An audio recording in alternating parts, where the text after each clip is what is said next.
Welcome, welcome, everyone. Did you hear Loretta scream "shut up" to our dog just now? It was really loud. What dog is that? Yeah, no, she had some friends over, and like our dog Honey, she just. She the one that attached her teeth to my pants when I was over there? Yeah, no, that was Zelda. Oh, that was Zelda. Yeah, Zelda's just that's her. Zelda's a Chihuahua. Sorry, I'm going to be a Joe. But Honey's a border collie, and she's always in herding mode. So she's barking constantly. If there's people she doesn't know, she's barking them into the herd. Anyway, but no, Zelda's the one that actually attacked you. She's about this big. Yeah. Hanging on to my brand new pants I'm like, anything but the pants. Take my ankle, please. Not my pants. Well, I was looking. I saw when you picked her up and you were going to punt her across the street, but no. No, I was not. I want to sometimes, but I wouldn't do that. Anyway, yeah. Well, this is it. So here we are. This is our final session with Mr. Dale Allen Hoffman. Wow. What a journey it's been. Yeah, and I'll let everybody know that like I'll put it in the chat room a few times on the Human Harmonics YouTube page. They've posted all of the calls up to this point, but on my YouTube channel, I actually organized them into a playlist. So that's what I'll drop that into I'll do it now and I'll do it a few more times, but a playlist of all the previous calls. So that's perfect. We should have ours in a playlist too. Yeah, I mean, it's easy enough to just do that. And yeah. Oh, just wait till after the call. You're making a note or you're texting already? I was making a note. So, all right. Any input before we get going?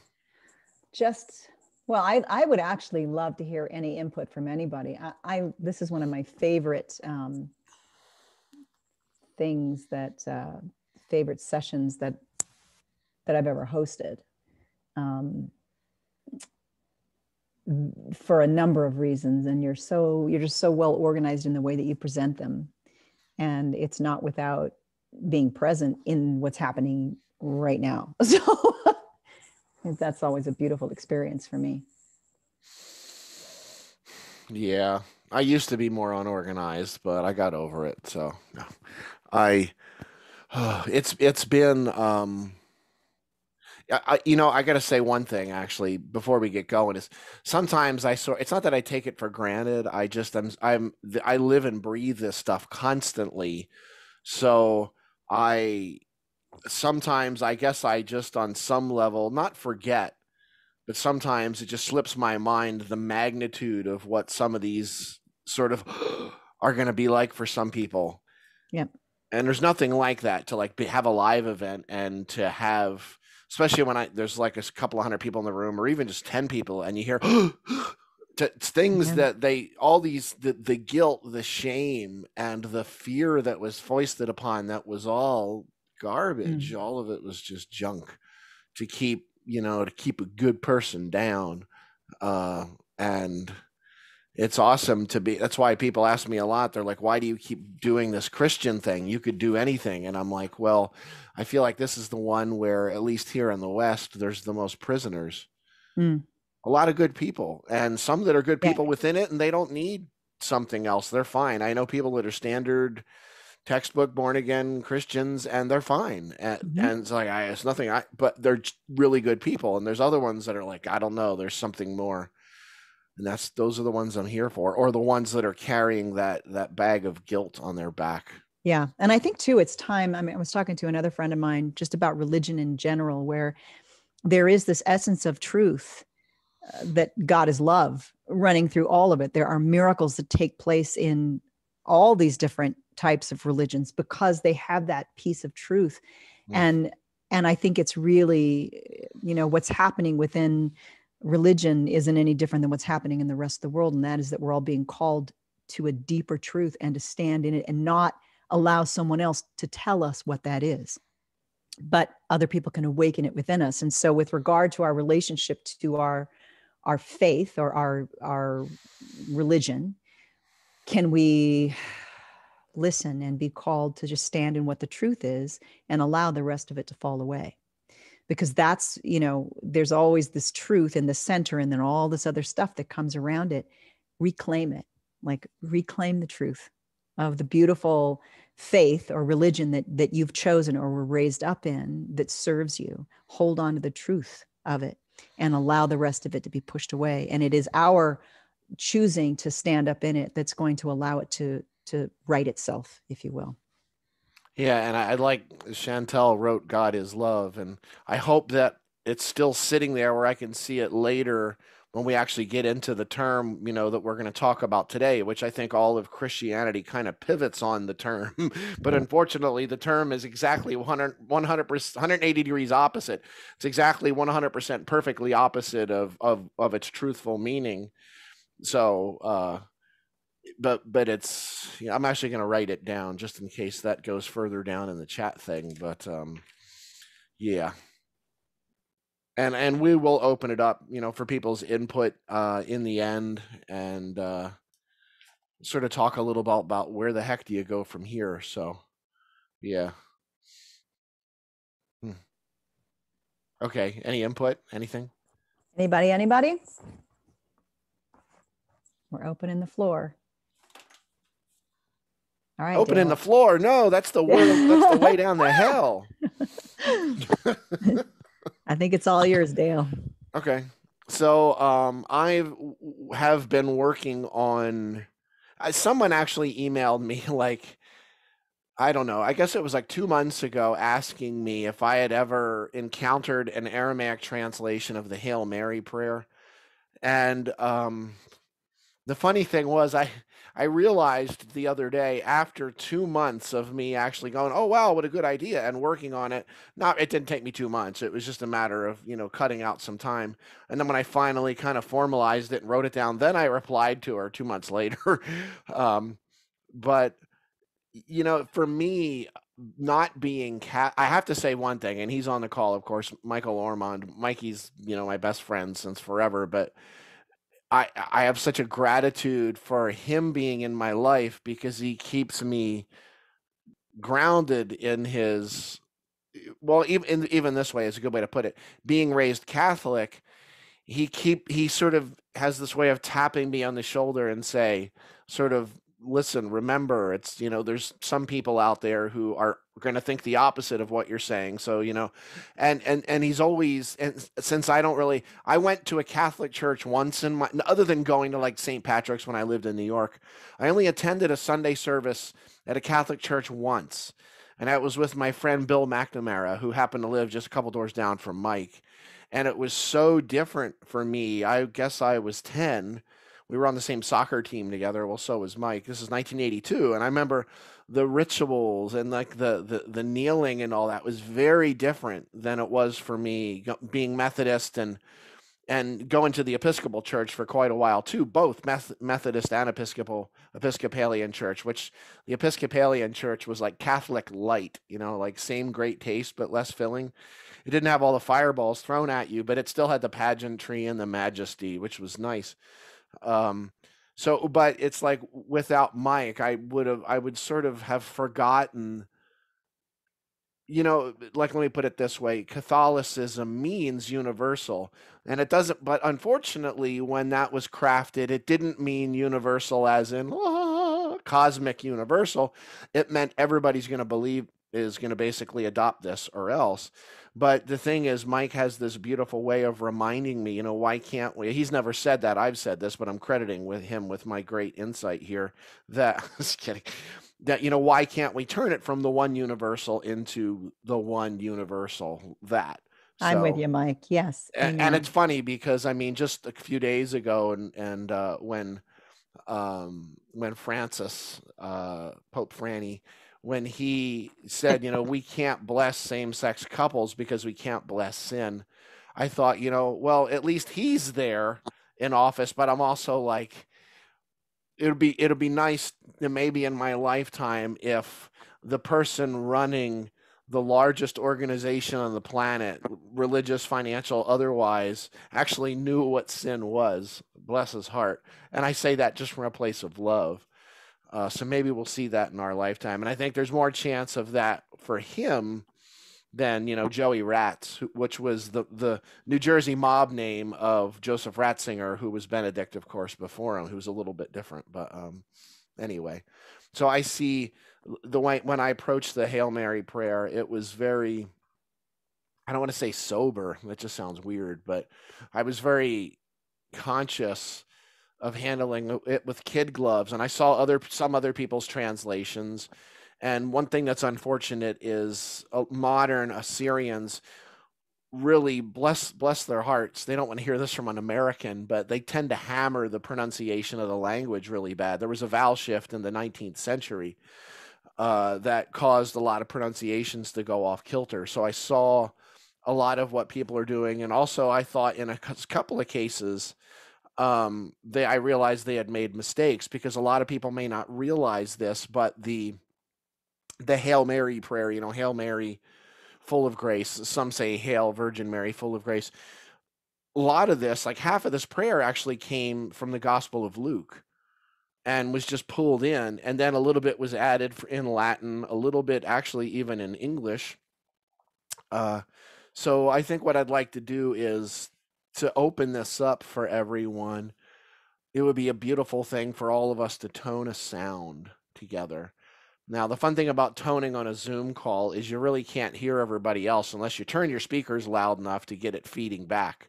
So that's how we get Jimi Hendrix into playing this, even though he's already crossed over 50 years ago, is all that feedback. It sounds like Jimmy at Woodstock. But what we're going to do is we're going to just tone the sound. It sounds like this.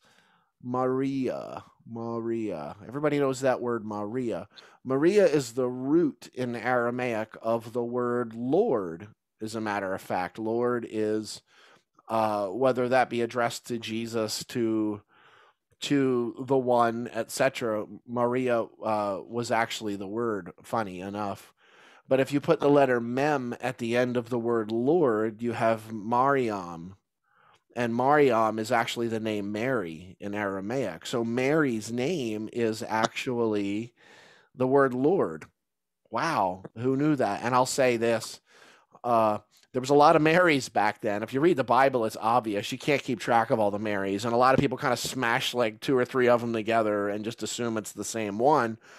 But there was a lot of them named Mary back then because Herod's wife was named Mariam. So basically out of some kind of either respect or maybe just allegiance, a lot of children were named Mary at that time.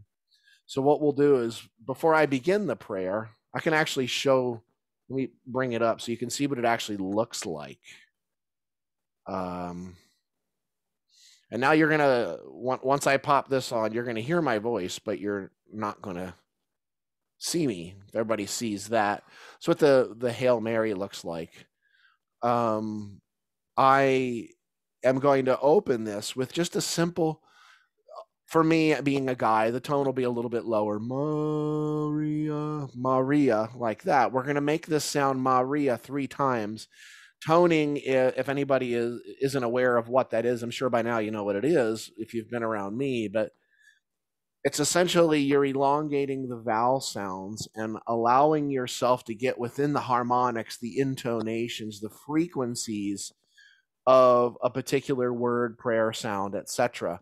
And I will add this, that when Yeshua said, he never said pray these words before praying the Aramaic Lord's Prayer. He actually said pray in this way. And I'm quite certain that he wasn't saying, okay, here's 7 ideas, follow these ideas. It's something that a lot of the backwater yokels wouldn't have really understood then. What they would have understood was how into it he was, which is like John 15:16. He says, pray in my Shem, which is translated as pray in my name, but that's not what that means. Shem is all that I am. It's within the wide open frequency spectrum that I'm coming from. Essentially, pray wide open. So what we're going to do is we're going to make that Maria sound 3 times. We'll do it. We'll go to silence, do it again, go to silence, do it again, go to silence.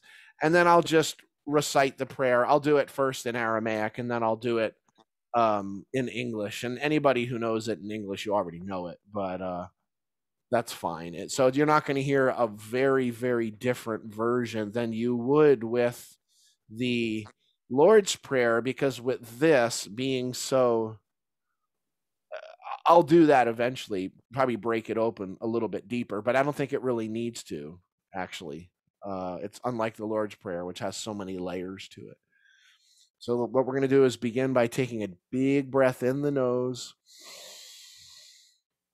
Hold that in the temple just a few moments, and then breathe out through the mouth. I want to hear it. You can even sigh as a good way to do that. Breathe in again. Hold that, and then full release. One more time. Breathe in. Hold it. Hold that just a little more. You'll start feeling the pins and needles, the buzzing, and then full exhale.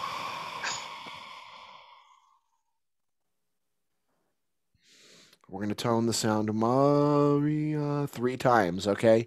It's going to last a lot longer than that. Big breath.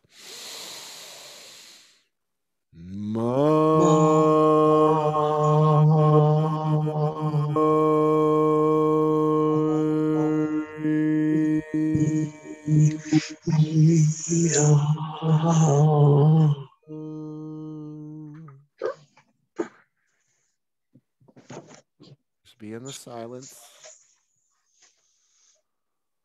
Okay, let's do that second time. Big breath in.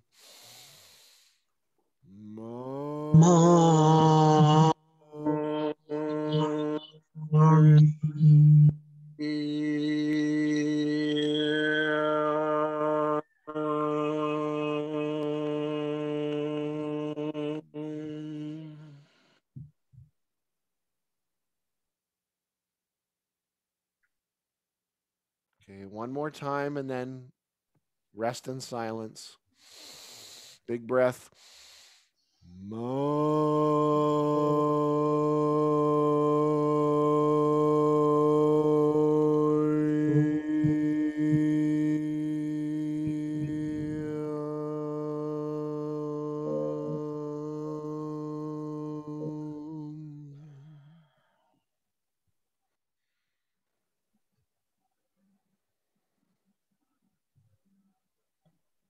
So just be open.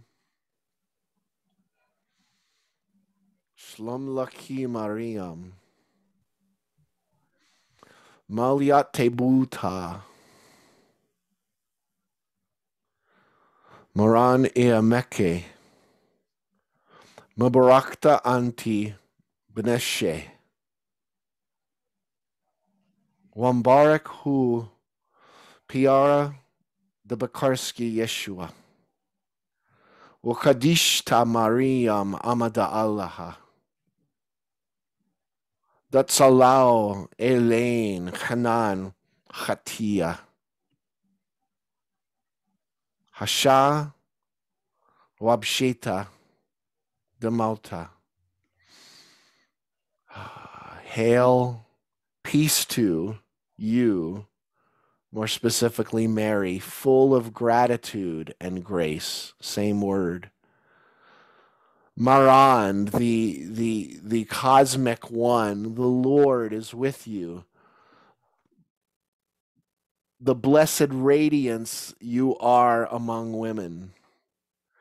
Blessed is the fruit. Blessed is the manifestation of your womb, Yeshua.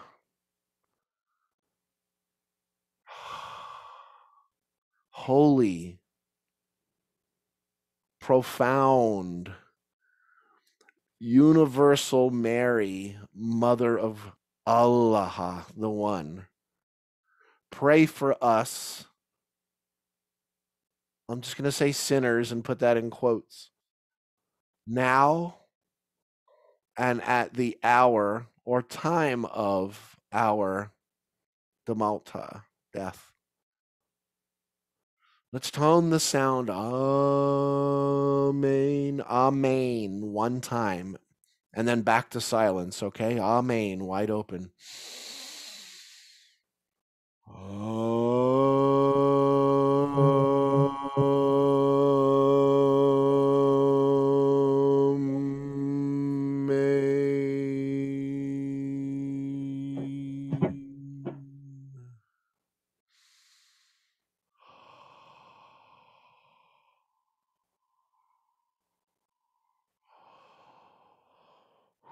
Well, before we proceed, how's everybody feeling right now? How does that feel? I think that the shaking of the head, yes, is That was amazing. I feel buzzy. Buzzy. Yeah. Buzzy's good. Buzzy sounds better than I feel buzzed.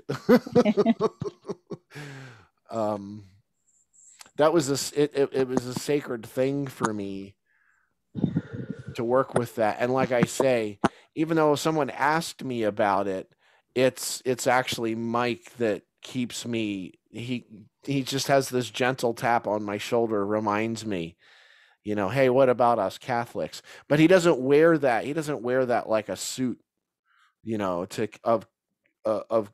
conceal who he is. He actually found a way, within that, and I experience his frustrations with him. That he amazing how to see him be able to get in that and still expand, still open up his heart and soul, and then occasionally go, oh God, every once in a while he'd get like little frustrations, and it mirrors my own experience working with the teachings of Jesus. Because there's times it's like if I read some of the commentary, or honestly, even I've tried to read mainstream Christian books, and it's really hard for me to get through them. It and I mean this as no disservice to the people who have poured their heart and soul into it, but it's just hard to get through them. And sometimes and I'm not saying their work is silly. It's there for the people where they are, but I feel silly sometimes trying to get through it. And I think I may have mentioned, I'm not sure, Beth Moore on the last call. Beth Moore is a Southern Baptist who about 2 weeks ago announced she was leaving the Southern Baptist organization after quite a while. She said she just could not support that anymore. And I found it empowering because, I quoted Beth in quite a few of my audio programs over the last 20 years. I quoted her several times, especially talking about her teachings on prayer. But the odd thing was when she did that, she started getting death threats when she announced she was leaving the Southern Baptists organization. I found that to be... Wow. And I'm not going to add commentary to that. I just found that to be interesting. And it happens to me. I tend to it's been a while since I've had a full on death threat, probably about 10 years. And yes, I've had them, but it in a way, it's kind of like a nice milepost to just remind me, I guess I'm on the right track. At least I'm not on that one, the one that wants to slaughter people, or the ones, and somehow they made their way, somebody, and I don't think it's related to me, but somebody, I don't know if Nia's even noticed, on the Human Harmonics page on the YouTube channel, same that happens on mine. As soon as a video publishes, somebody thumbs it down. They get notifications and gives it a thumb down. So that's why I actually made that video a few months ago asking people for thumbs down.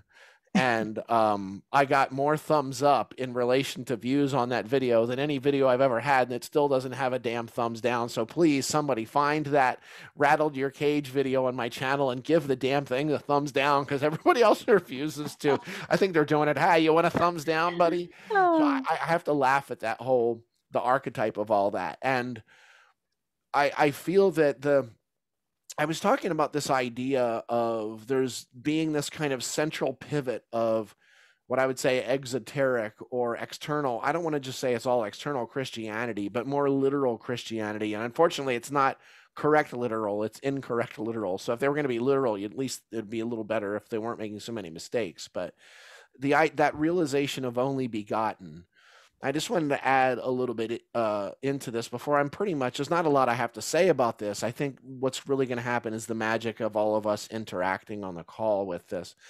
But this happens in John 3, Yochanan 3. I will say the original, what's now called the Gospel of John, was originally called the Gospel of the Beloved Disciple. Okay? By chance, the beloved disciple was feminine, not masculine. I think we can all guess who the beloved disciple probably was. And then this interesting fellow by the name of Irenaeus from the turn of the 2nd into the 3rd century. First of all, he hated Gnostics. He hated, when I was quoting from, I can't remember what the text was I quoted from last week, which was a Valentinian text. Irenaeus was one of those guys that wanted to basically destroy all of the Valentinian texts. And a lot of people don't realize this. Irenaeus oversaw the burning of thousands of original Aramaic texts. About 100 years or so, and a little bit past that after the death of Yeshua. But this term of what we now say as only begotten was a Greek word, and I should have written it out for you, and I might have it on my computer, but I don't think it really matters. But it sounds like this: monogenes. So monogenes, this is the word translated as only begotten, but there's an interesting piece about this word because it wasn't translated. It really didn't have a meaning. Coming in the Greek, it didn't have a meaning until the 4th century. It happened at the Council of Nicaea, which is when they actually gave this word a meaning. They had actually several different options of what they could choose from, and what they ultimately chose was the word begotten, or begotten only, or only begotten. The reason, and all you have to do is look at there's immense amounts of documents of what happened at that. Constantine, who was leading up the Council of Nicaea in modern day, well, it was Constantinople now. It's what do they call it? Is it Marrakesh or not Marrakesh? I can't remember. But anyway, in Turkey. But totally brain dead right now. But he actually said that we're going to use the word begotten because it lined up with the pagan Egyptian philosophies of Horus. And that's what people already believe. So let's bring it in, because that was the way they could keep the politics, the economy, and the religion under a single umbrella, is by saying this is the only one. And funny enough, only begotten doesn't really have much of a meaning, but I'll say this: the mono means what? One, and that's where the only is. And genes is the root of the words like gonad, etc., things like that. It means born, the only born. Unfortunately, there was an Aramaic word, well, fortunately, I should say, before monogenes that was in the original text of the beloved disciple. And it was not a new word. It was not a word that had not already been defined. It was a word that had been around for hundreds, possibly as much as 1,000 years before the life of Jesus. And that word, I'm actually going to open up for you so that you can see what that looks like. And you'll see a really creepy guy's face. That's actually me. This is from a video that I made about only begotten, but with my little light pen. But this is going in this direction. It's Achedaya, or Yechediah. Okay, that's this word right here. That was what was in the Gospel of John. Now it has 3 different sounds: Yah or Chud and Aya. I'm going to actually start with the last sound. The last sound is the same sound that's at the end of Shemaiah, which is our daughter's name, which is the word for heaven. It's also the word for sky. Okay? Aya means something that has no beginning and no ending. Okay? It means something that has no boundary. You understand what I'm saying? So it's boundaryless. It's in other words, if it's boundaryless, that means it's everywhere, it's every when, etc. If you go backward, you have the sound chud, and chud is in Aramaic is literally the word one. Chud, it's the word one, and then the first sound is yah or eh, and what that yah sound is who, but it doesn't mean who such as just a person. It's kind of like the who behind the who. It means awareness, it means consciousness, etc. So we've got one who is limitless, and it could be colloquially translated as the one, but it's problematic to say the one, because if you think the one, then you start thinking the only one, and there's like this set apart thing, the only one, but it doesn't mean the only one, it means the only one. It means one who is absolutely limitless in being. One who knows that she is not separate from God, is not separate from the cosmos, from the multiverse, from anything, knows that it's all connected. You know, we have this idea that we aren't connected, or that somehow we're two different people because we have our own ideas, thoughts, etc. But I love the way that, oh man, I think it might have been Suzuki Roshi talked about that we are like the sea spray, that when the wave or the ocean or the waterfall comes and it's like, wow, and all of these droplets expand out, and it looks like billions of people upon the earth, until ultimately at some point, whoosh, it all comes back together again. And I say it's even beyond the droplets. To me, it's, you know, I'll say this too. One of my favorite films of all time, still to this day, is, well, everybody knows I'm an official Dudist priest in the Church of Latter-day Dude, and I have been for many years. I'm talking about The Big Lebowski. And in The Big Lebowski, there's a character, and his name is Smokey. Now, if anybody's ever heard the term Market Zero, it was the confrontation between John Goodman, Walter Sobchak, and Smokey. But I'm going to give you a background of Smokey. The guy that played Smokey in the bowling league is actually this amazing, one of my favorite singers, songwriters of all time, a guy named Jimmy Dale Gilmore. With a name like Jimmy Dale, how can you not love him?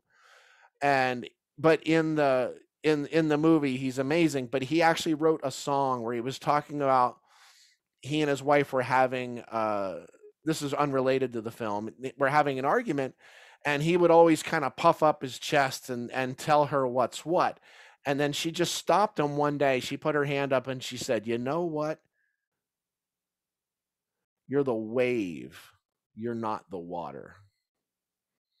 And he said, like at first, he kind of, I've seen interviews and he was like this sensei kind of stuff. He didn't know what happened. He was just like, what?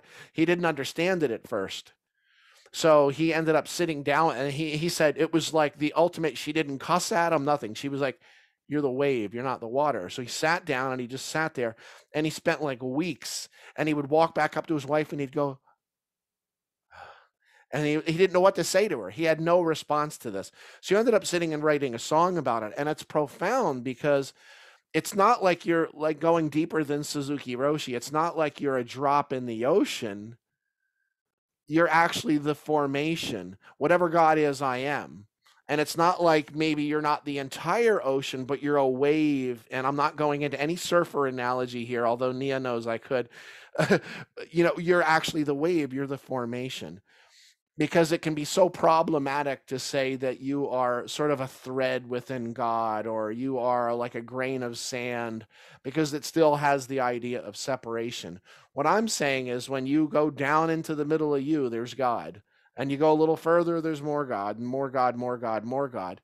And it's funny because there was something opposite of this in the Jesus teachings, and somehow it got labeled as being this like Jersey Devil-like character with like wings. They called it Satan Devil, whatever. Satana in Aramaic literally means, the literal translation means a being divided against itself. A being divided against itself. In other words, it's not like there's some kind of external force, but that's you. The shadow within you is you. The things that you're attacking other people for, you're actually attacking yourself. And what was it that Gandhi said? Of course, he said there's no devils running around the world except those in our own hearts. And there's another thing that Yeshua would often say. He would say, do not doubt. Does anybody know what does doubt mean? I asked this on a few calls ago. Anybody have any input? What's doubt? We talked about this a little. But everybody probably forgot it. What's that? Worry. Any other like characteristics of doubt or Question? To divide. question? To divide? Fear. I heard something. Fear. Tension. All of these have a quality of something. It's divided. Yes, you got it. Bingo. Don just hit it. That word that was translated ultimately in the Jesus teachings as doubt is the word tetplug, which means this. It means divide. But here's the thing. If God is all that is, and you rip God in half, what do you have? God. And it's not even two pieces, because the space in the middle is also God. You get what I'm saying here? And that's the realization that if you rip it into 9 billion, and you know, that picture that I showed you, and it's not, I guess my battery's dying, but you know, if I've got 9 billion people on the earth, really there's only one light, but we have that somehow the illusion that we're somehow separate. Now think about that when you start breathing into that. Yeah, I mentioned when I started talking about this in like the first call, I think I talked about Marianne Williamson and how and I read that actually a couple of calls ago also, where she's like, it's not our darkness that we're afraid of. It's actually the light, because how do you hide in that? And of course, all the stuff that happens, that whatever of ill repute, whatever, that tends to happen at night. And I also say this, we usually don't have, you know, dinner parties in the middle of the day when the sun's bright. Why? Why do we think we have them at night?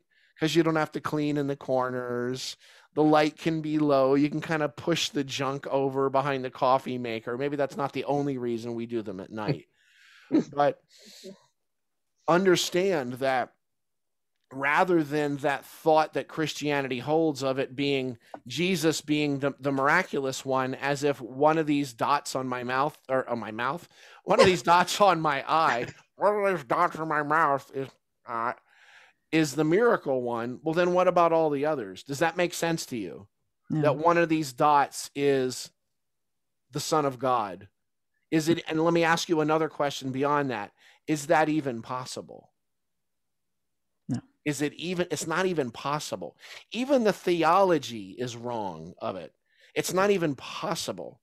It's like the idea of a grail, a specific bloodline that somehow is better than everyone else's. And you know what happens if the bloodline stays within itself long enough? They start growing fourth ears and, you know, fifth eyeballs and all this other kind of weird stuff. It doesn't work. So what's unfortunate though for me is that, you know, the power was put outside of us in some kind of an outside force. But what's is fortunate to me is that, you know, when people tell me, you know, why have us fall asleep? Why have us, you know, have to activate this at some point? And I'm like, because the activation is so damn beautiful. And it's amazing to me. Even when I talked last week about second coming, parousia in Aramaic, and in the Greek, doesn't mean coming again. What it actually means is to go beyond matter, so that the emergence isn't in the single being of Jesus, but it's all of us. You know, And Dale, again, if I can mention something about going back to the wave, you're not the water. And anyone who surfs will know that even on a perfect we still went to surfing. point, that's my point of reference. On a perfect day, on a perfect point break, every single wave is unique. Every single wave is a perfect expression of the ocean. And so it goes to what, for me at least, what you're saying is that you can't separate it out, and yet it is unique and all of everything. So that to me is, you know, having surfed and spent days, hours at one break, you know that you have to be very, very present with every single wave in order to become one with it. And the wave is a beautiful, unique expression, every single one of them. like we are, I think. That's exactly it. And I tried not to say that, but she did. So now it doesn't. It's a funny thing. And it's not because I happen to know her. She knows this. I told you she tolerates my constant North Shore references, although I've tried not to. I'm going to open something up for people because it really is. Although on the surface, it's like it seems like a slightly cheesy 80s film. It's not. It's actually kind of profound. So I'm opening up a window here on Amazon to show you the page super for North cheesy. Shore.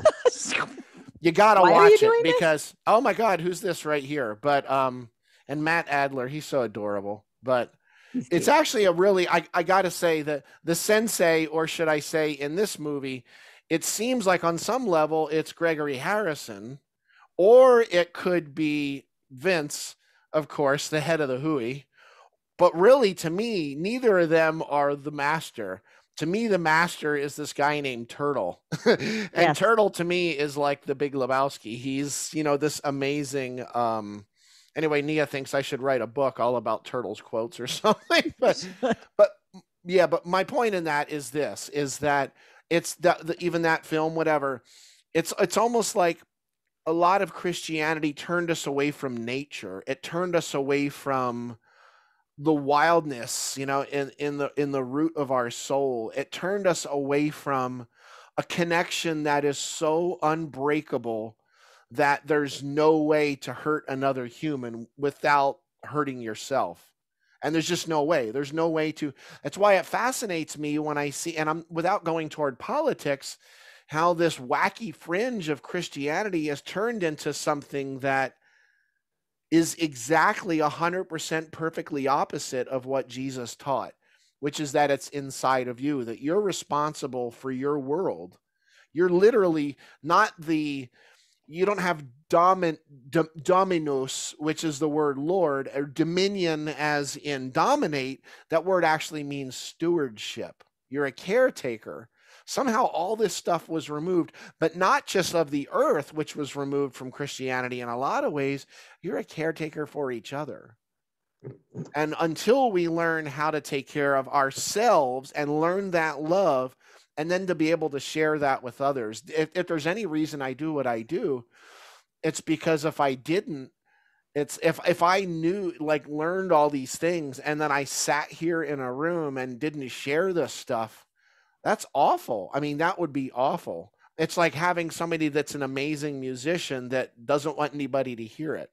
And of course, on some level, that's their choice. But we're talking about something that, and I'm not just even talking about these teachings, but all of us are here to do something very specific. And it has nothing to do with what we're doing in the world. That very specific thing is you. It's us. It's funny. I see Beth smiling because, she's going through her journey right now. So, and for me, there was a point in time, where I was like, oh, I'm here to be a rock star. And then I went, okay, after a while, this Aramaic thing kept coming back and all this Jesus stuff. And I didn't even tell most of my friends about it because they were like, if I started talking about it. And of course, now it's like, just by being true to what was within me, everybody here on this call has something in them. And it's not going to look the same from one day to the next, and it's going to go through phases. So in other words, don't get lost on what it is that you're doing in the world so much as the fact that, like Eckhart Tolle would say, if you're scooping ice cream, make every scoop be the ultimate scoop. It's not what you're doing, it's that you're doing it consciously. You're doing it with presence. You're doing it with, of course, love. Because if God is love, then that means that connection, that oneness is what we're here for. And anything that divides that, breaks that, that would be, of course, what the sin is. And the sin's not a bad thing. The sin was just a mistake. It was an error.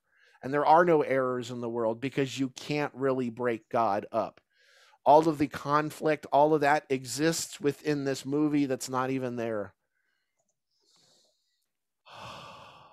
So what is it? Anybody want to throw something into that, throw their hat into the arena? What is it that you're here to bring forth? What is it? Maybe it's within the job you already have.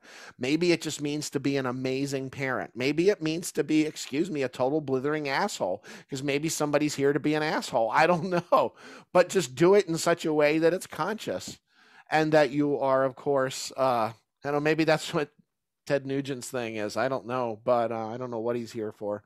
But anybody got something you want to throw in? Yeah, I do. Remember to breathe. Okay.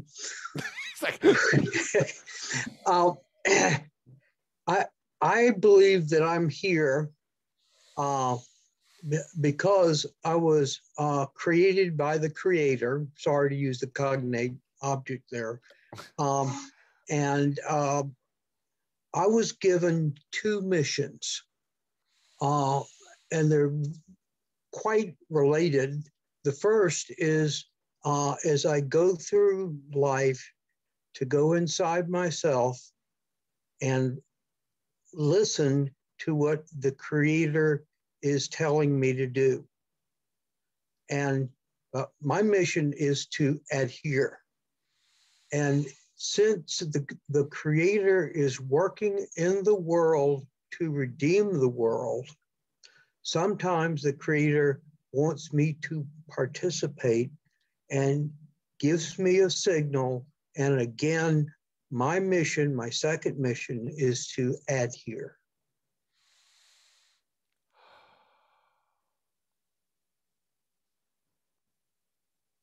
Silence.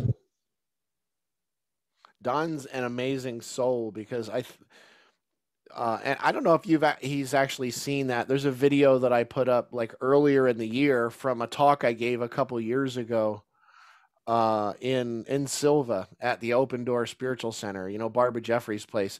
And it's funny because I edited the talk in such a way that when the talk opens, I'm actually talking with Don at the time.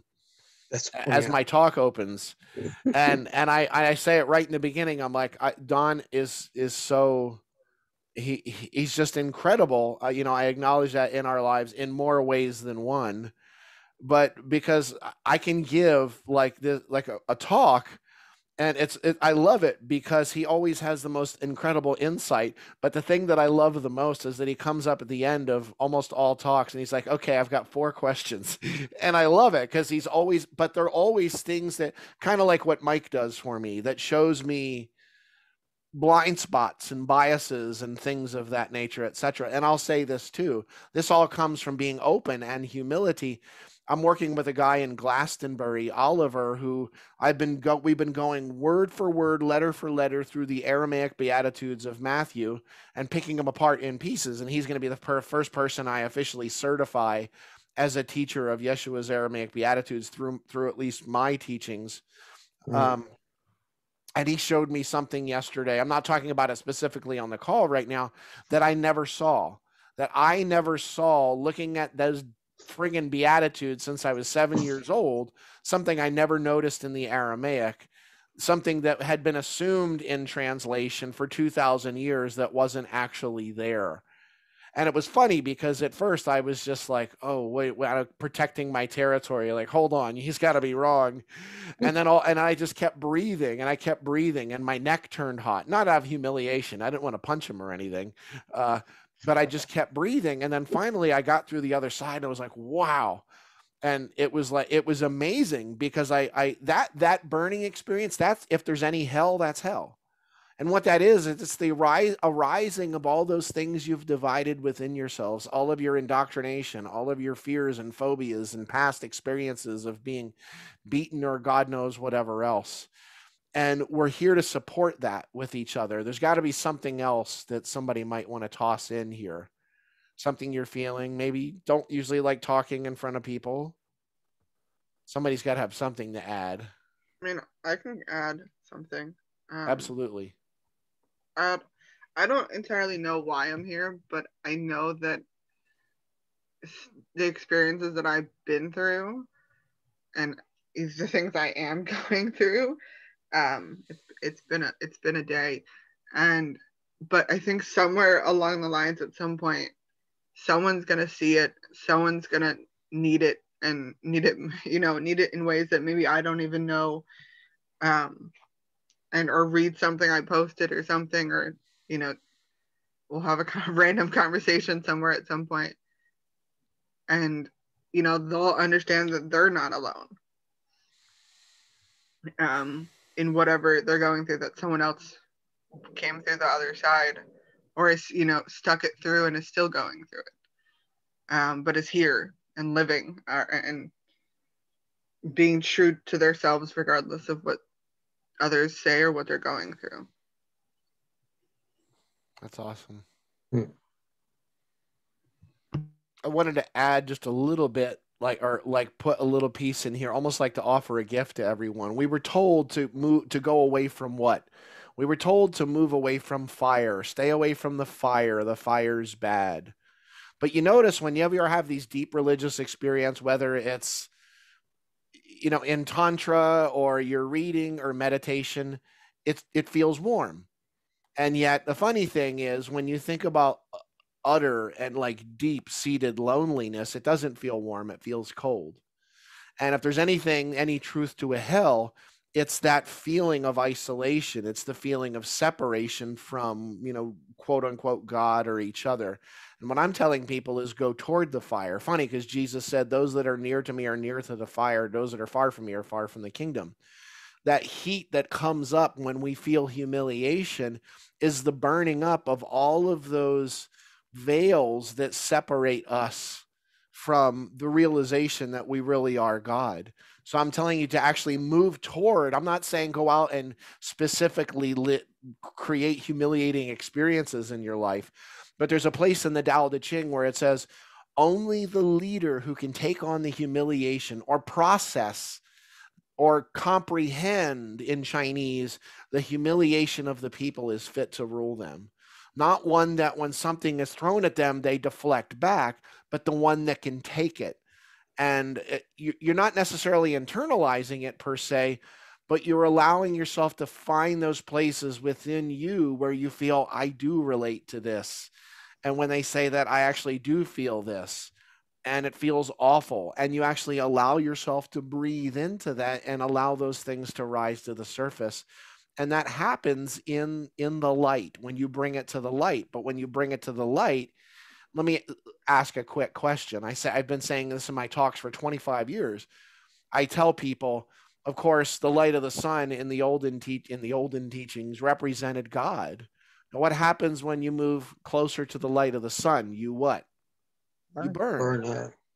What happens when you move closer to the light of God? You can say it. People don't like saying it. What? Burn. You burn. Usually I hear all these new agey, you process, you become one with the crystalline divine. I'm like, none of it. You burn. Why? Because there's still something inside of you that believes it's not that light. Right. Dale, and that's why you burn. It's the resistance. It's the holding on. Yeah. And I mean, what I would love to add to this is that, the question was, what are you here to do? And it's really, we're here to know the God that we are. I mean, we're here to come into alignment more and more and more with the divine that we are. And that requires burning away the dross. Every time you get closer, that old stuff burns away. And you get closer and it burns away, and you get closer and it burns away. And the interesting thing is that each time you move closer, you feel that alignment, and then you call people in that then show you where the rest of the dross is. And then you're like, whoa, okay, burning that away. And it is always how it is that the process is, how do I love myself? How do I love myself, and give myself permission to continually move toward that alignment and drop away, burn away that dross. And it's continual. It's like a continual reformation. Just like if you're the ocean, you've become a wave, and then you become a different one and a different one. And we have to continually be willing to transform. And the game goes up and up and up and up and up and up. The burning away gets faster. You can identify it. It gets easier in that you can identify what's occurring. But some of it gets deeper and harder that way. But at least you know what's happening. And the heights are higher and more openly expressed. All of it is more thoroughly and freely expressed. And it's all for that. Just know that you're lining up more and more and more with the divine that you are. And so that's, what am I here to do in this moment? Right this very thing. Tomorrow, it might be different. And be okay with that. It's when we hold on to that thing that we think we're here to do, where we can get in trouble. It's like always breathe and ask, like Don's always asking. He's asking, okay, what now? And then you move into it. So I'll shut up now. No, that was beautiful. Anybody else? Somebody's got to be bursting with something. Well, I'd like to clarify what I said, and appreciate what you said, Nia. But when I go inside myself, I don't ask, I listen. It's Dale that I throw questions at. And I listen. So I ask and then I listen. I'm like, what do I need to know? I have to say that, I've known Dale, since 82. So he's seen my darkest times in my life. And I could just remember sitting in Duffer Mall and him saying that he went on this retreat and he learned the Aramaic Lord's Prayer, and he's like, Abun Bashmai, and he goes through it, and I was just like, what did you say? I was here for so long. And it's not ironic, it's just like synchronous that from meeting him, and then we're talking about 2007 when this happened, he was the truth I was looking for. He was there the whole time, but he had to go on this path in order to bring that truth to me. And it's just this realization that no one ever really makes you feel anything. They only trigger what you already have inside.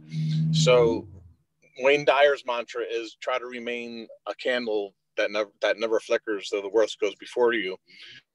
And I have a teenage son and a 20-year-old daughter, and they go before me every day. So it's like, it's like, it's that whatever they're triggering in me, I try to just quiet myself. And if I could just be driving down the street and someone can cut me off, and I try to quiet myself and I remain that candle that never flickers. So that's my purpose in everyday life. But eventually, when the moment presents itself, I will be doing what Dale is doing. It's just on a different level, probably something tying the Catholic in with it. I just had this feeling that I need to do that. That's beautiful. And isn't it beautiful that you're feeding him already? Like Dale started this thing by saying how much you're feeding him. And this is what happens. The more and more and more we come into that alignment, we're like, it's not singular. It's always everybody's involved. It's in the Hebrew Shema, it's Shema Israel Adonai Eloheinu Adonai Echad. Even in Hebrew, Chad is the same in Aramaic. Chad. You know what I mean? Yeah. I just spit on the screen right now, but it's one thing. We're all we're all one thing, and so it's just a matter of realizing it. Just realizing it and waking up to it. People don't realize it and don't wake up to it. And like Dale says, we're the ones that we're waiting for. Wake up, It's us. Yeah. That's scary. That's scary for a lot of people. And it's not like you have to get up and speak in front of 1,000 people. It has nothing to do with it. It's just that every step that you take, as much as possible, you want each step to be as conscious as possible. And when you're conscious, there's a love in that, and there's a sharing, and there's a support for each other. It's all, inbred's not the word, it's all inherent within that awareness. Put it that way. It's a little better than inbred, but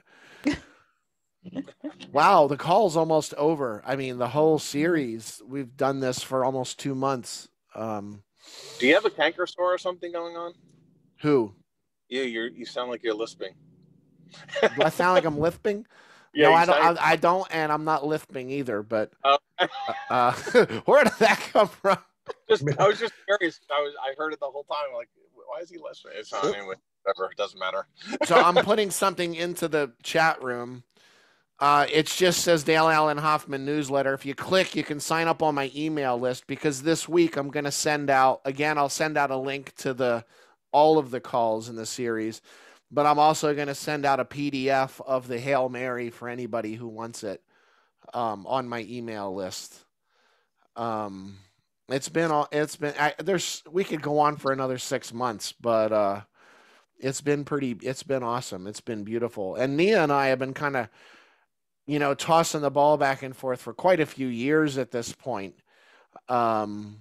And it was awesome. A lot of people may not realize I've got like 10 blogs, like 10 blogs on humanharmonics.life. If you go on their website, I had like 10 blogs that I wrote last year that actually are I want to say they sort of formed the basis of my second book, but I took those and sort of threw them all in the air, and they landed completely different when they hit the ground. So they inspired the second book, but it's going to be quite different. But I have to thank everybody, of course, Nia, for doing this and offering this, and everybody for just showing up. You know, a lot of you, there's a couple of faces I've seen on every call. And that alone is awesome. Some people it wasn't important enough to remember, like Mike, several weeks. But I'm just kidding. But you know, it's been an awesome process. Yes, it's been so awesome for me, Dale. And I know you and I have spoken about creating retreats together, and this is such a precious place for me. I don't have, you know, the wisdom. I don't have the knowing, the wisdom that you have, and I have not dedicated myself to the learnings in that way, but I have to the knowings, you know, and so when you speak it, it just lights it up inside me, and I'm so grateful for that. And that is the knowing that all of us carry. All of us know. We know deep down inside, and we're just at different in different layers of deepening, I guess.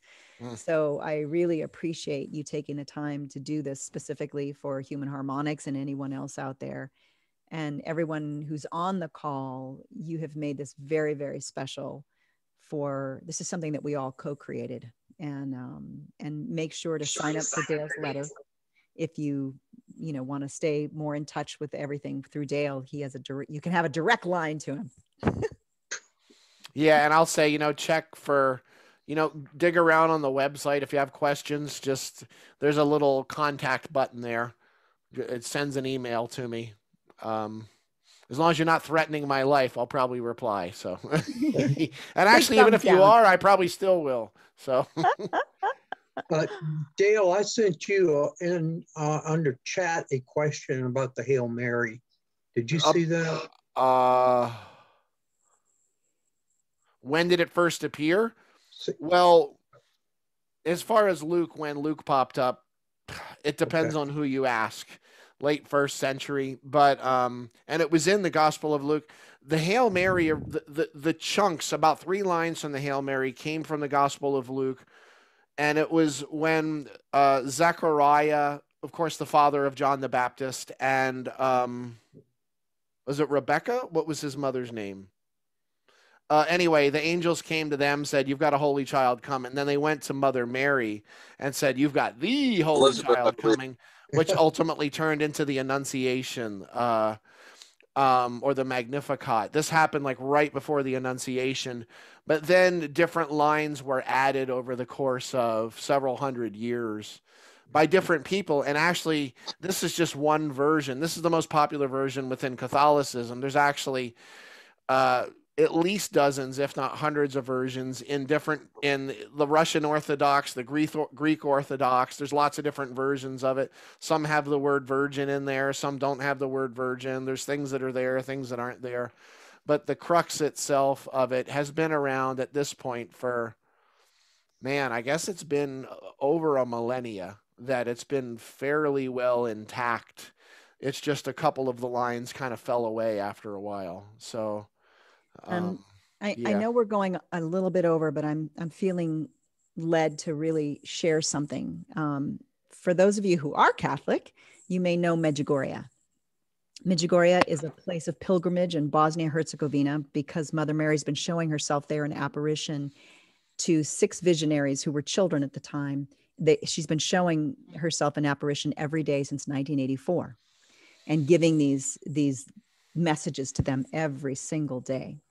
And on an occasion a few years ago, I went and visited Medjugorje, and my friend who goes to Mass every single day, I am not Catholic. I was not raised in any particular religion.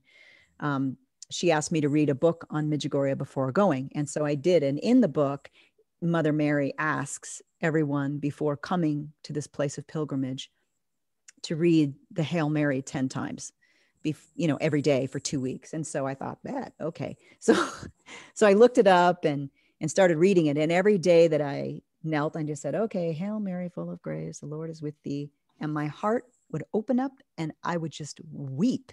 And I'm thinking, what is happening to me? Every single time I had to read it because I did not know it. So when I went to Medjugorje, all of these incredible things happened. But one of the things was that we were able to sit with one of the visionaries. And she's one of the most lovely people and the most truthful people and devoted to love people that I've ever met. And everyone was asking her questions. Mostly they were about Catholicism. And I raised my hand and I said, Mother Mary gives a lot of messages in terms of how Catholics can be closer to God. Does she have any suggestions for those of us who are not Catholic? And she said, you are not Catholic? And I said, no. And I'm saying this for everybody here because this could have been you. She said, I thought you're the most Catholic. There is so much love in your heart that you are the most like our Blessed Mother of anyone here. And our Blessed Mother has called you here for a reason. I suggest you go to the Blue Cross and you ask her why. Now, the Blue Cross is where Mirjana, this visionary, receives Mother Mary. And so I had this incredible evening that I won't go into, but it was dreams of being Mary Magdalene, of being her daughter, of Yeshua putting his mouth on me and exhaling into my mouth. And those dreams have been going on for a while. So I get up and I go to the Blue Cross and I kneel and I pray, Hail Mary, full of grace, crying again. And I say, why am I here? And she showed me a picture of myself. And I don't see much. I usually feel things. But I had a full-on picture of myself standing with my arms out to the side. And I was surrounded by every religion and every nationality, every race, every country, everything that separates us. And I was pointing to each one of them going, there's the love in that, and there's the love in that, and there's the love in that, in that, in that, in that, in that. And she said, you know what love is, write it. And I said, write it where? She said, write it everywhere. And then I asked her, why do I keep getting these dreams of Mary Magdalene? Is it important? And she said, only so you know that the work you do is holy work and you began it long ago. And I'm sharing this with you because that love, the simplicity of that love is what it's about.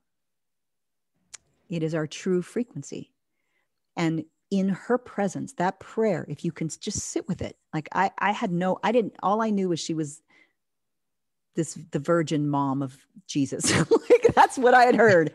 I'm not Catholic. I didn't know anything else. There is a transmission. If you just sit with any of it open-heartedly, and her energy is so pure and clean and beautiful that it comes and it embraces you and reminds you of the love that you are. And so that's just what I felt led to share with you, since Dale Thank you. is sharing this prayer. This is my experience with it and with the energy of Mother Mary. And it's all pointing back to the love that we are. Again, clearing away the dross, coming to the purity of that. So anyway, thank you, Dale. I always say it. I'm honored to be of service. Love everybody. You guys are amazing. Thank you, thank you, thank you. We love you so much. And stay in touch. Maybe we'll have some more of this. Yeah, Great. something will happen. Love you guys. Bye. Take care. Bye, everyone. Bye-bye.